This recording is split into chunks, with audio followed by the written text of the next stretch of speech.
Semua orang tua di dunia itu nggak akan mengenang hal-hal buruk yang anaknya lakukan ke mereka gitu loh. Semua orang tua itu pasti akan memaafkan dan akan melupakan dan hanya akan menyimpan kenangan-kenangan baik yang anaknya atau hal-hal baik yang anaknya lakukan ke mereka. Halo Sobat Cinefil, Assalamualaikum. Ketemu lagi sama gue, Patriot Ulul di Park Movies. Gimana kabar kalian minggu ini? Udah nonton film atau series apa aja yang baru? Tapi setahu gue di bioskop kayaknya nggak terlalu banyak film baru ya. Bahkan How to Make a Million Before Grandmother itu masih lumayan dominasi. Cuma yang gue juga lihat udah jadwalnya adalah Bad Boys tetralogi atau sequel keempatnya dari Bad Boys ini itu akan tayang di awal-awal Juni itu kalau nggak salah, dan itu to be honest gue agak sleep juga untuk film ini schedule-nya. Tapi ya kita tunggu sebagus apakah Bad Boys keempat ini, karena to be honest Bad Boys ketiga gue nggak terlalu oke sih buat gue pribadi. Dan kali ini gue mau review satu K-movies atau film dari negeri ginseng Korea, yang mana film ini sebenarnya udah tayang dari akhir tahun 2023 ya, cuma memang nggak masuk Indo setahu gue, dan untuk cari streamingannya pun itu lumayan susah di OTT, dan gue baru nemu di Apple TV. Makanya gue mau review film ini yang judulnya adalah Our Season. Sebenarnya the reason kenapa gue akan tetap review film ini walaupun sebenarnya udah cukup lama ya, hampir setengah tahun, itu adalah karena film ini sebenarnya nggak kalah tear-jerking sama How to Make a Million Before a Grandma Die, dengan tema yang sebenarnya juga sama, slice of life, family relation, yang mana kalau di How to Make a Million Before a Grandma Die itu lebih ke hubungan antara nenek dan cucu, sementara di sini adalah hubungan antara ibu dan anak, si anak perempuan lebih tepatnya. Dan mana film ini dibintangi oleh Shin Min Ah, salah satu pemeran dari Hometown Cha-Cha-Cha, tapi gue udah tahu ini dari lama dari My Girlfriend is Gumiho, ya salah satu aktris veteran lah menurut gue. Dan juga dibintangi oleh Kim Hae-suk, yang mana Kim Hae-suk ini akan jadi ibunya dari Shin Min Ah ini. Oke, langsung aja ke pembahasan filmnya. Film ini in brief menceritakan tentang Bokja yang diperankan oleh Kim Hae-suk, di mana Bokja ini diberikan 3 hari oleh langit atau surga untuk kembali ke dunia untuk mengenang masa-masa kenangan manisnya lah dengan anaknya, yaitu Jinju yang diperankan oleh Shin Min Ah, di mana dia awalnya taunya kalau Jinju itu bekerja sebagai seorang profesor ya di UCLA, yang mana dia taunya akan kayaknya gue akan dibawa ke California oleh malaikat pendamping lah bisa dibilang. Nah ternyata malah dia dibawa ke desa masa kecilnya lah, dan di desa masa kecilnya ini dia tuh ngelihat Jinju beraktivitas ngerjain apa yang dia kerjain semasa dia itu masih hidup, dan dia itu sebenarnya kebingungan awalnya. Dan tapi di sini dia itu lama-lama akan terungkap, kita akan tahu motif dari dua orang ini, perspektif dari dua orang yang sebenarnya udah beda alam. Kenapa Jinju bisa balik ke desanya lah, Kim Chon lah ya kalau nggak salah namanya, gua correct me if wrong kalau lu juga udah pernah nonton. Dan juga kenapa ibunya itu melakukan beberapa hal yang akhirnya bikin Jinju pernah sakit hati sama dia. Terus akhirnya perspektif itu dikulik satu-satu sampai kita pada akhirnya tahu, mengambil kesimpulan sendiri lah. Sebenarnya kalau inti dari film ini itu adalah hubungan antara ibu dan anak ya, bagaimana rapuhnya tapi juga indahnya hubungan antara ibu dan anak ini. Dan sebagai Asian people,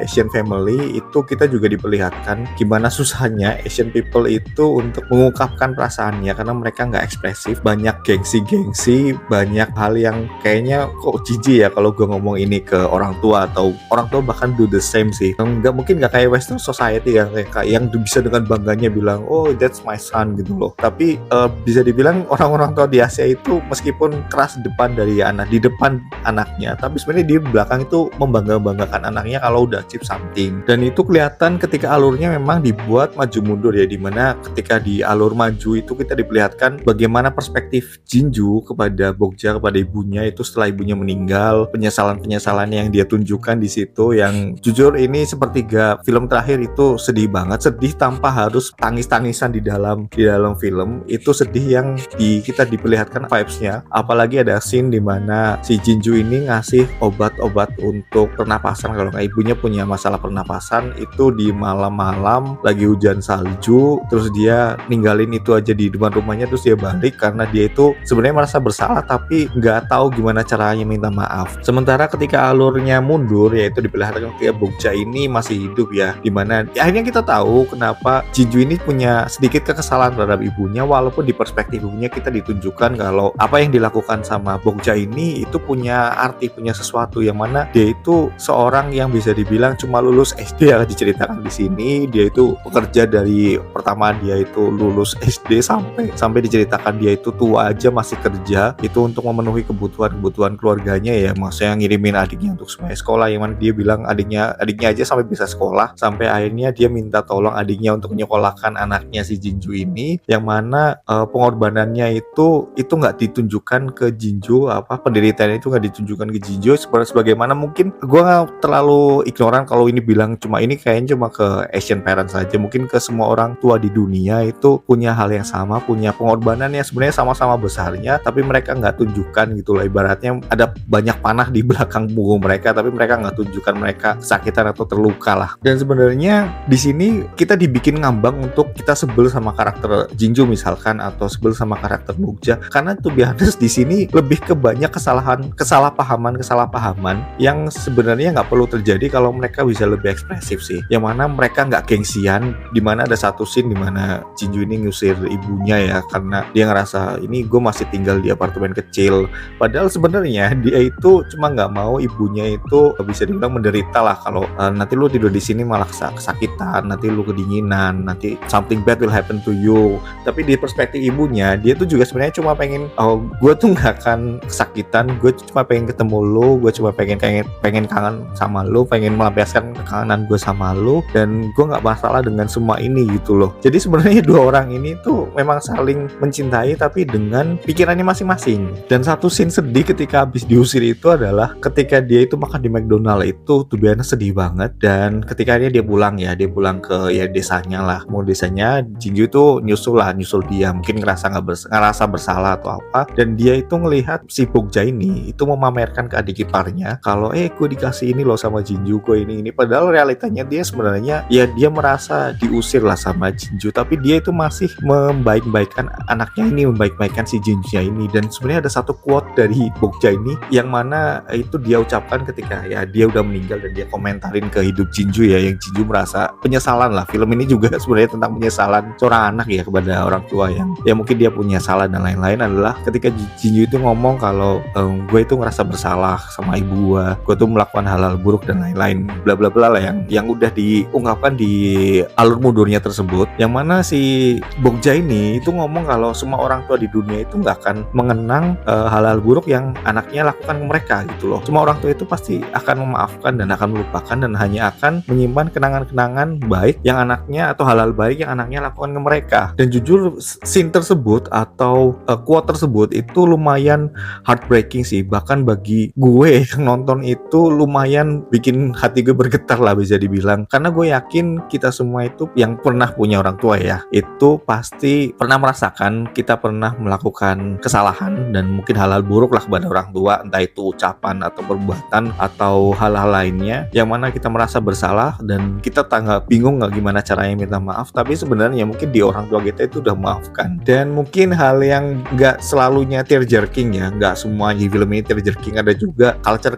yang sebenarnya relate ke orang kita, orang Indonesia, adalah tetangga julid. Sumpah tetangga julid itu bahkan di Korea itu banyak, bahkan gue lihat di sini lebih sadis ya omongan-omongannya. Ya correct me if wrong kalau lu punya tetangga yang omongannya lebih sadis dari ini, cuma gue lihat di sini lebih sadis juga. Terus juga ada pandangan-pandangan orang tua ya, terutama orang tuanya Jinju ini, si Bokja ini, yang dalam perspektif orang yang sudah meninggal ya. Dia itu komen ketika salah satu mantannya Jinju itu balik dan dia ngajak ingin nikah, sementara Jinju itu nggak mau karena ada satu hal yang mana itu cukup ofensif lah. Mungkin lu nonton sendiri aja. Dan si orang tuanya ini bilang bahkan di dalam perspektif arwahnya dia ya, kalau orang tua cewek dengan usia kayak lu itu udah punya istri, bahkan udah punya anak mungkin 2 atau 3, sementara lu itu kok masih single gitu loh. Mungkin Jinju itu umur 35an lah something. Dan ini gue lihat itu bener-bener memang kayak relate banget banget sama orang-orang di Indonesia lah, atau culture-culture di Indonesia yang memang di sana pun, even di negara dunia pertama ya, gue bisa bilang Korea mungkin